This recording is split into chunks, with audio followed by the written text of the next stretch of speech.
भगवान बुद्ध के जीवन में अनेक ऐसी कहानियां हैं जो हमें ज्ञान और समझ की ओर ले जाती हैं। ये कहानियां उनके अनुभवों से ली गई हैं और लोगों के बीच उनके द्वारा बताई गई गाथाएं हैं। यहाँ हम 4 ऐसी कहानियां बता रहे हैं जो भगवान बुद्ध के ज्ञान को बढ़ाने वाली हैं। 1 धम्मपद। यह कहानी भगवान बुद्ध के शिष्य अनंत के एक उद्धव अनुसार है। एक बार भगवान बुद्ध अपने शिष्यों के साथ एक वन में घूम रहे थे।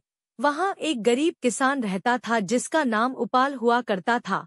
उपाल ने भगवान बुद्ध के समीप जाकर कहा, ओ भगवान, मेरे पास जीवन का रहस्य है, क्या आप उसे जानना चाहेंगे? बुद्ध ने हाँ कहा। उपाल ने कहा, धम्मपद। बुद्ध ने उसे धन्यवाद दिया और अपने शिष्यों को कहा कि यह किताब हमारे लिए बहुत महत्वपूर्ण है। धम्मपद एक ऐसी पुस्तक है जो बुद्ध के उपदेशों का संग्रह है और मानवता के लिए एक मार्गदर्शन का कार्य करती है। 2 अनाथापिंडिका।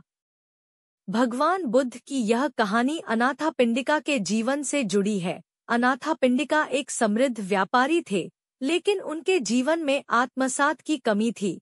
एक दिन उन्होंने भगवान बुद्ध से मिलने का निर्णय किया और उन्हें अपने घर आमंत्रित किया।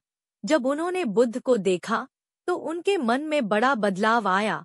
उन्होंने अपनी संपत्ति का एक बड़ा हिस्सा उन्हें समर्पित कर दिया और बाकी का धन दान किया। इसके बाद वह अपने जीवन को धर्म और सेवा में समर्पित कर दिया। भगवान बुद्ध ने उन्हें धन्यवाद दिया और उनका आशीर्वाद दिया। 3 महाकाश्यप। यह कहानी महाकाश्यप के जीवन से संबंधित है, जो भगवान बुद्ध के एक श्रेष्ठ शिष्य थे। एक दिन भगवान बुद्ध ने महाकाश्यप से पूछा, तुम्हारे अनुभवों से जीवन का क्या अर्थ है? महाकाश्यप ने मुस्कुराते हुए कहा, जीवन का अर्थ है सम्यक ज्ञान। भगवान बुद्ध ने उनके उत्तर को स्वीकार किया और उन्हें धन्यवाद दिया। 4 अंगुलीमाल। अंगुलीमाल एक डाकू थे जो लोगों को लूटता और मारता था।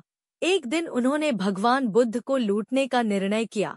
जब वह भगवान बुद्ध के पास पहुंचे तो उन्होंने देखा कि वह ठहरा हुआ है और ध्यान में लिप्त है। अंगुलीमाल ने भगवान बुद्ध को पहचाना और उनसे बात की। उन्होंने अपने द्वारा किए गए क्रूर कार्य के लिए क्षमा मांगी और बुद्ध के शिष्य बनने की इच्छा व्यक्त की। भगवान बुद्ध ने उन्हें अपने शिष्य के रूप में स्वीकार किया और उन्हें धर्म के मार्ग पर चलने के लिए मार्गदर्शन किया। इन 4 कहानियों के माध्यम से हमें यह सीख मिलती है कि ज्ञान और समझ ही वह धन है जो हमें सच्चे सुख और शांति की प्राप्ति में सहायक होता है। भगवान बुद्ध के उपदेशों का पालन करने से हम अपने जीवन में सकारात्मक परिवर्तन ला सकते हैं और आत्मविश्वास को बढ़ा सकते हैं।